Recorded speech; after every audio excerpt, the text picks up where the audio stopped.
it's happening, but we can't go unprepared. And some of you asked, how am I preparing for Alaska? Well, let me show you guys. So we're gonna talk about sleeping, how am I gonna sleep, cooking, my safety, and of course, how I am gonna get there charging wise, because there is a dead zone. Many of you have asked, how do I sleep in my Tesla Model X? Well, I sleep on this side and I put the back seats down, so I have about 2 spaces to sleep in, which is a lot bigger than I had with my Model 3. I can do this all inside as well, which is the best part, is I have the ultimate stealth, as I don't really like showing anybody that I'm sleeping in here.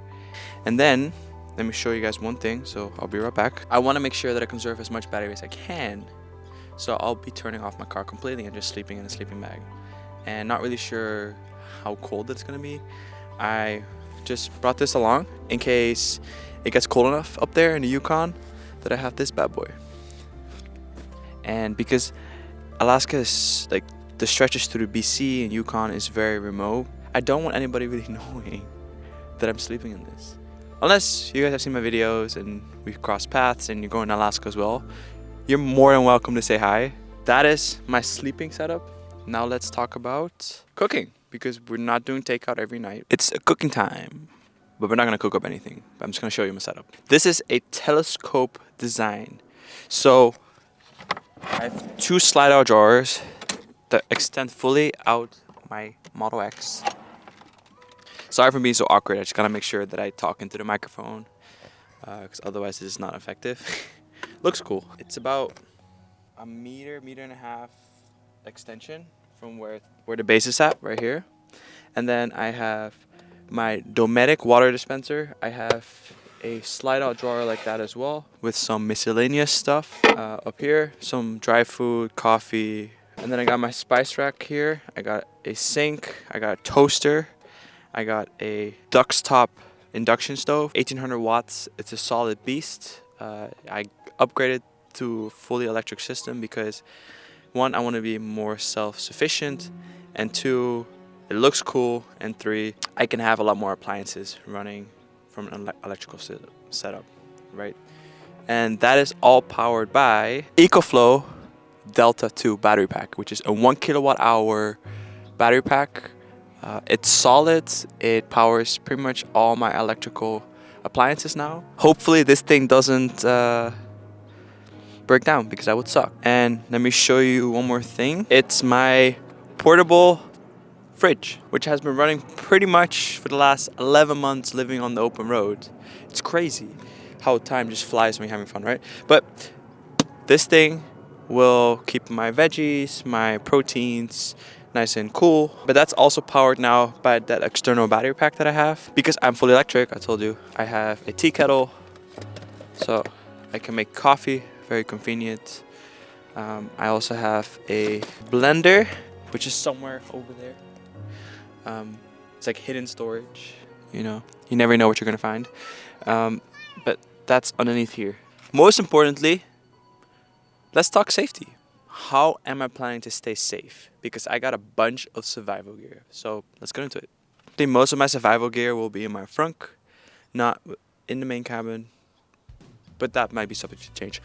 But this is my survival bag right here. It's also my backpacking bag now, but my survival gear is gonna be here because I'm gonna do backpacking, and in case shit just goes so bad and I'm stranded, and or you know, whatever worst case scenario could happen. I'm not trying to think about that. Positive thoughts, right? I have a backpack ready for it. If I have to abandon ship, I don't know. So I have a first aid kit. I've watched a bunch of other YouTubers drive to Alaska in their Sprinter vans, and they couldn't stop complaining about bugs, so I got some bug spray. Hopefully I don't have to use it. I got a fire starter kit. I got some flashlights. Does it work? Oh, it turns on. Okay, it works. Great. Good test. I got bear spray just in case if the grizzlies just want to get a little too friendly. Like, I'm looking for friendships in Alaska with the bears, but if they get a little too close. I got a Garmin InReach Mini 2, which is a solid thing to have, especially when living on the road, because I spend so much time in areas where there's no data. This thing allows me to stay in touch with, let's say I have to press an SOS, I can text back and forth with rescue workers, I can text my mom, I can leave breadcrumbs along the road. So yeah, one of the things I had to get. So of course I forgot to add this, but I also have a backpacker's pantry survival food. So essentially you boil some water, put it in here, and it's a whole course meal. If there's anything you think I should, need, leave it down below in the comment section. Let's talk about charging, because range anxiety will be a thing. For a lot of people who are looking to potentially buy an EV, you can charge this car, any electric car, in a 120 volt outlet. As long as you have a mobile adapter, which is in here, you can charge your car at any 120 volt outlet. That means it's super slow. To fully charge from 0 to 100% will probably take 3 to 4 days. Of course, but you forgot. I have an extension cord for my mobile adapter, so the 120 volts, I can have an extension cord. So this potentially will happen, most likely, that I have to knock on somebody's door, be like, hey guys, it's just a Tesla owner here, that doesn't know how to drive a car. He needs to charge. I have a NEMA 1450 adapter. So essentially where you have your dryer in your house, this will plug in there, and I can get about 240 volts. And then some RV sites don't have a NEMA 1450 plug-in for the RVs. They only have a NEMA 3050.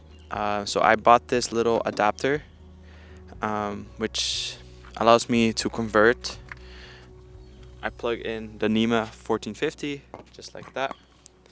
You plug it in into the extension, and then this piece right here at the end goes into the mobile adapter, and then this goes into the wall outlet. And then I have CCS. So that's EV Bay sent me this a couple months ago, and I actually use it a lot more than I thought I would. It looks like this, if you can see like that. This goes into your plug like that, and then it's a fast charging. It's usually about 50 kilowatts. Electrify America, for example, has CCS capability, because most electric cars have this plug right here.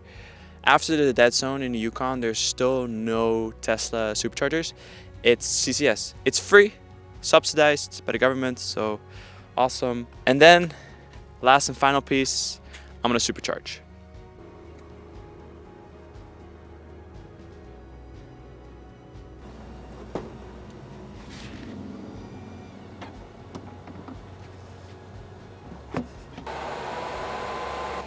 So I've heard that you can't take a Tesla anywhere. That's why Beluga and I are gonna go to Alaska. And no more supercharging after Prince George. That'll be the last real stop, I think. But that's pretty much it. I'll see you guys in Alaska.